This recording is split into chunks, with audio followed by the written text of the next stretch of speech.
Electricity from renewables is a fundamentally different kind of fuel. And if you try and slam it into a fossil fuel engineered system, it will be dramatically suboptimal because it's a different fuel, right? So we have to redesign the system for the new sources of energy. Hey there, you're listening to the Delve Podcast brought to you by McGill University, where we want to change how you think about management. So my name's Eric Dicaire, and I'm Delve's managing editor.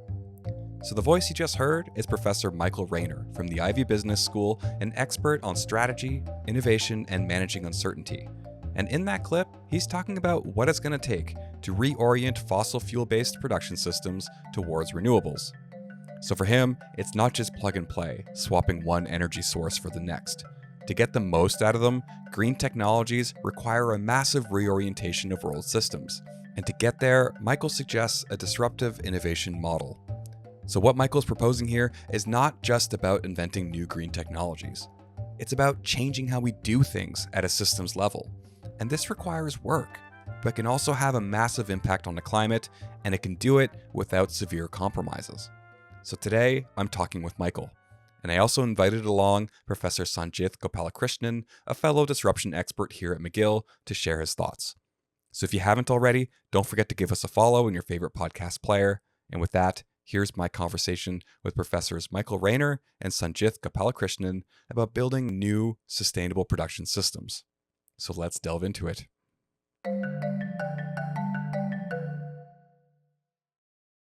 All right, so I am here with Sanjith Gopalakrishnan, an assistant professor in operations management here at McGill University. He's also an associate in managing disruption at the Analytics, AI, and Advanced Digital Technologies here at the Desautels Faculty of Management. And we have Michael E. Raynor, an associate professor at the Ivey Business School. Thanks so much for joining. Welcome to the show. Thank you for having Great to be us. here. So I'm excited you're here because I think this we're going to talk about something interesting. So it's really about how to think about tackling climate change and, balancing that with, developing our economy. So, I mean, you guys are both experts in disruption. So I'll just throw my first question as kind of just in a broad sense. What would it mean to think about climate change through the lens of disruption? And I guess also disruptive innovation, because there is a difference there. So I wonder if maybe we could just start there. I look at the challenge of climate change as fundamentally an innovation challenge. That doesn't capture everything that climate change implies by any stretch. I'm not confused, but that's the piece of the elephant that I've grabbed hold of. So I look at that and say our challenge is to create low carbon, low cost solutions, because right now we can create low cost, high carbon solutions. That's our existing economy. We can create low carbon solutions, but unfortunately they tend to be rather high cost, right? So we've got those two options available to us. But what we need to do is break the trade-off, right? Find a way to get to low carbon, low cost. And in my view of the universe, I take the view that innovation is fundamentally about breaking constraints, right? Good strategies embrace constraints to be different. And innovations break those constraints to be better. And so I think on the other side of the energy transition lies a better future, not one that is somehow riddled with compromise because we have to find a way to eliminate carbon from our energy system, but rather that one that is in every dimension that matters fundamentally superior because it has broken a constraint that for the last, ever since we started burning stuff, has fundamentally defined how we generate and use energy. So I agree with Michael, and I think there are two complementary ways to think about climate change via this lens of disruption. And I think there we need to distinguish disruption as we colloquially think of it. And I think climate adaptation lends itself well to this first idea. Right? Climate change is a potential disruption to the ways firms, supply chains operate traditionally. And so firms and organizations need to identify ways to make themselves more resilient to these climate disruptions. The second is, I think, the innovation piece. And there's this, of course, specific notion of disruptive innovation, which Michael touched upon. And So then there are emerging or even existing innovations that maybe at the moment higher cost options, but maybe they'll go down the cost curve. And these are maybe more related to climate emissions mitigation, right? These are low carbon technologies that are emerging.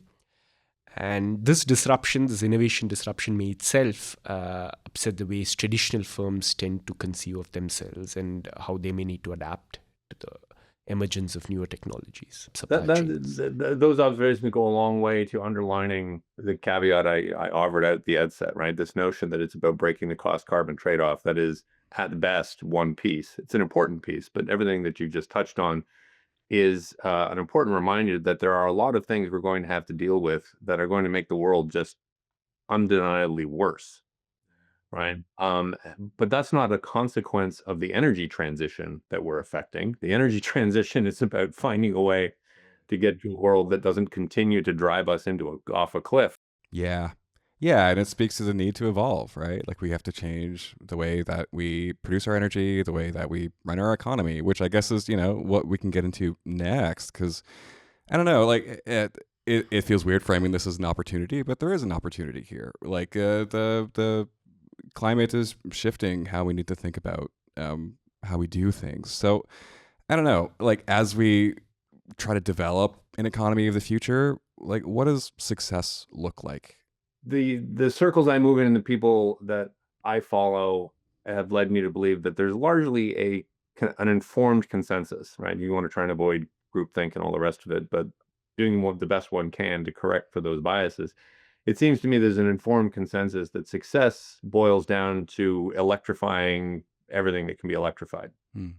And that the way we generate electricity is moving, again, back to burning stuff, right? Is moving from essentially a variable cost in a huge industry that is built on mining oil and coal to one that is essentially a fixed cost with almost near zero variable cost to generate electricity from renewables. There's a whole sidebar conversation around things like nuclear and the fantasies of fusion, 10 years away and always will be. That's as a friend of mine likes to say, that's a different conversation over a different bottle of wine. But if we just look at the rise of renewables and where those are headed, there's good reason to think that, in fact, that is where the answer lies. And then the challenge is, having determined that we're going to electrify everything, how do you then reconfigure our production systems so that they can take advantage of the characteristics of renewable-based electricity? If you fall into the trap of simply affecting a fuel change, right? Electricity from renewables is a fundamentally different kind of fuel. And if you try and slam it into a fossil fuel engineered system, it will be dramatically suboptimal because it's a different fuel, right? So we have to redesign the system for the new sources of energy. As a perfect example, just literally this morning at breakfast, my wife was telling friends of ours getting a new car. They've got an EV now. They're not getting an EV for the new one. Why? Because they go for weekend ski trips and they have range anxiety. Well, that's because they want to take their existing life, and who can blame them? This is not a criticism. They want to take their existing lifestyle and slam an EV into it, and it doesn't work. Well, yeah, it won't, because it's a different animal. So that is just one small example in microcosm of the kind of system level change that we need to do for everything: forestry, mining, agriculture, fertilizer production, cement.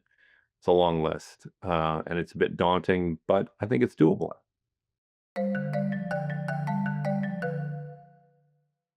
I mean, I don't know, like Sanjith, as like a resident expert on disruption, like when you think about scaling up solutions, like something like electrifying things, like I'm curious what you think. Like, what are some ways to do this? Like, because there's policy, there's the private sector, there's all these other actors as well, like advocacy groups and that kind of thing.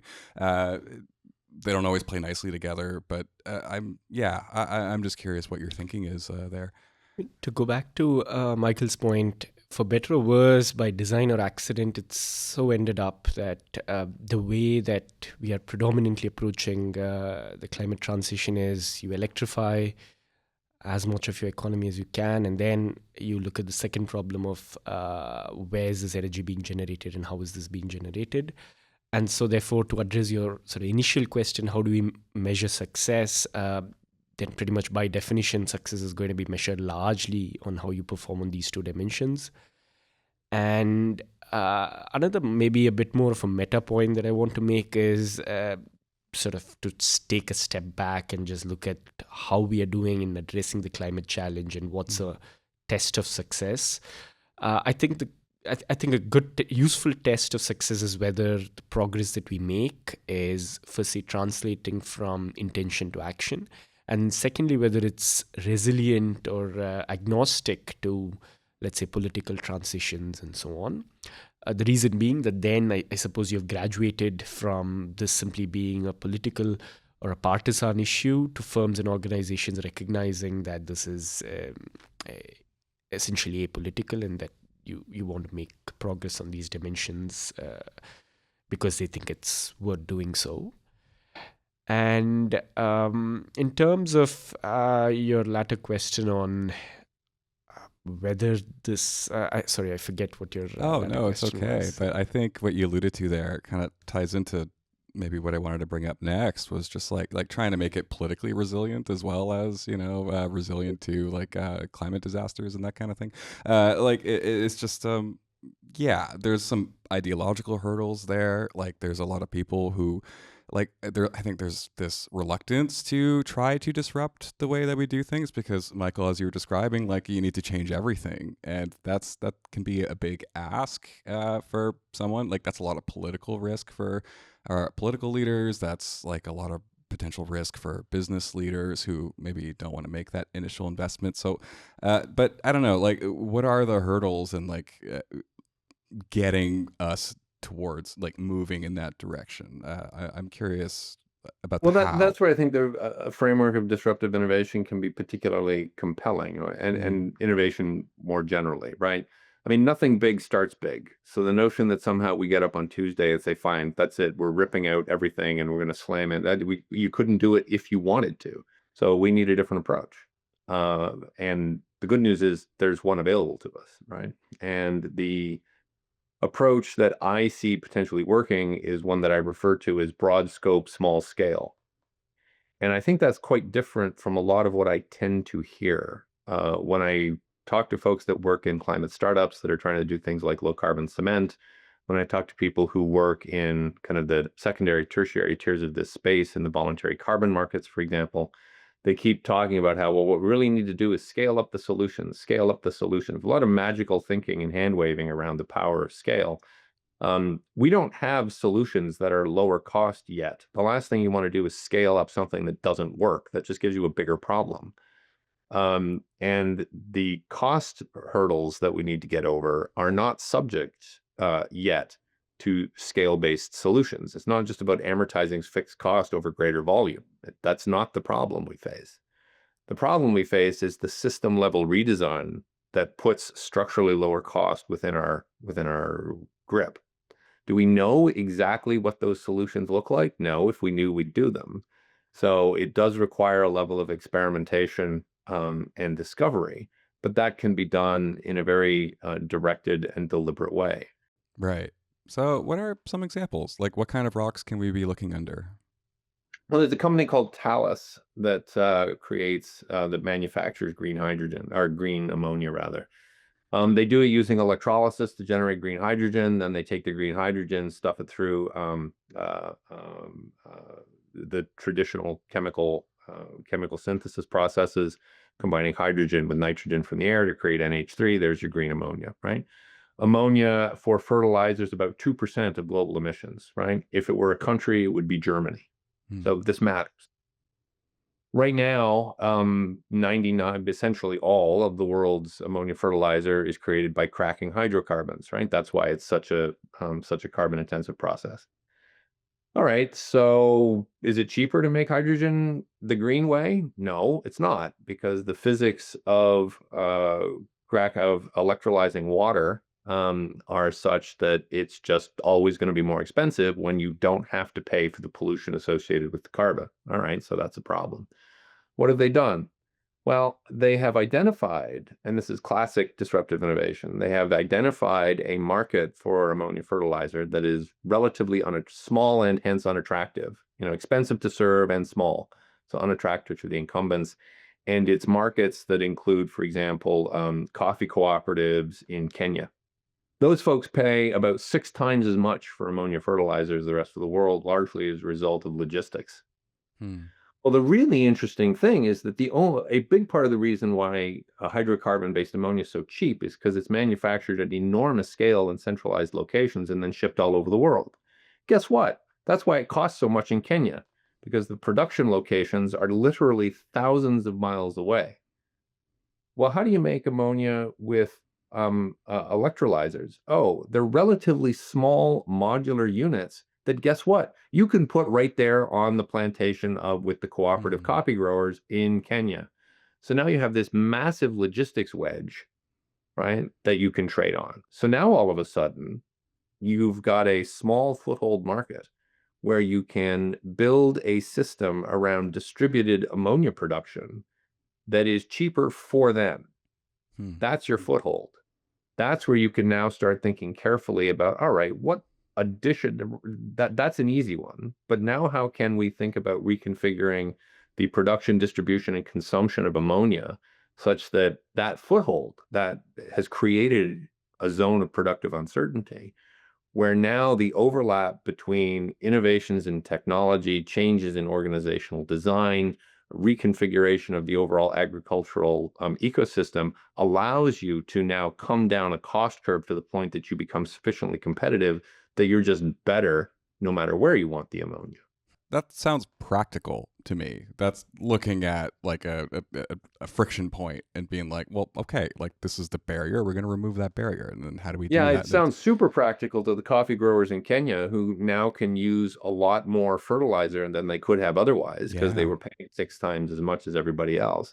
And that has knock-on improvements because when you can use more fertilizer, you can use less water, Yeah. right? You get greater yields per acre, so you put less land under cultivation. That reduces pressure on deforestation. Like, oh my God, there is nothing that's not good about this. Yeah.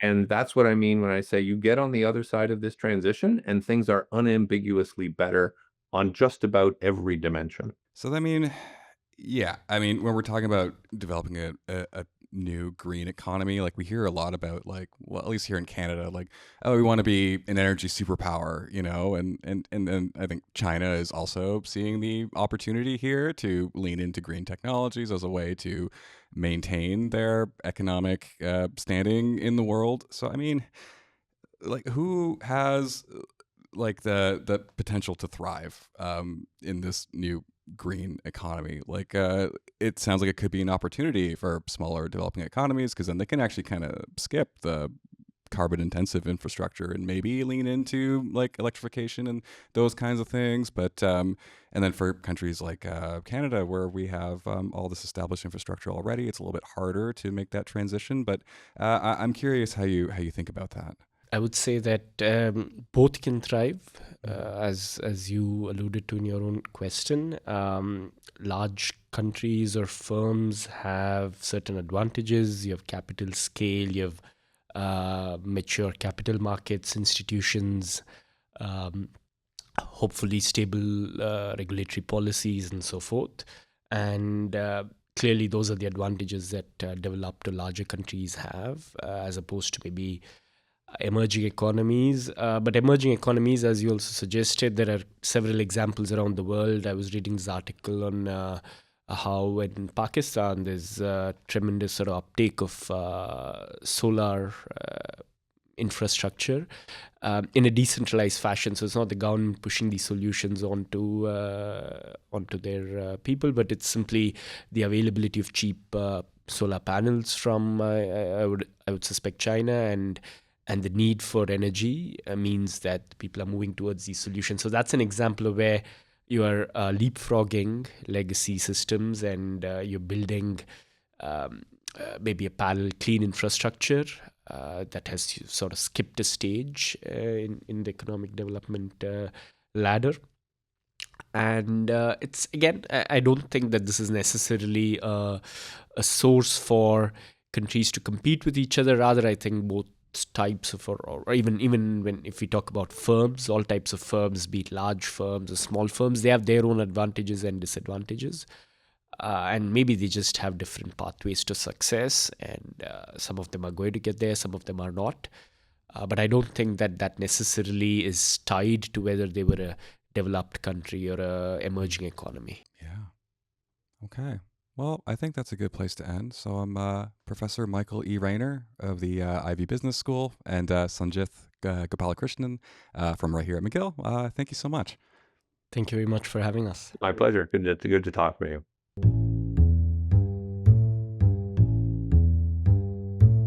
And that's the show. Thank you so much for listening. We covered a lot of ground in this episode. I'm so grateful that you stuck around. I hope you got a lot out of it. I'm also grateful to Professors Michael Raynor and Sanjith Gopalakrishnan for spending time with us today. And this episode also connects really well with some other pieces that we've done on climate change, like The End of Oil with Professor Ryan Kellogg from the University of Chicago. So I'm going to link to that too. So Delve is the official thought leadership platform for the Desautels Faculty of Management at McGill University. My name's Eric Dicaire. I'm Delve's managing editor, and I was your host today. Professor Saku Mantere is our editor-in-chief, and he happens to have also produced all of the original music. So, thank you so much for listening, and we will catch you next time. Take care.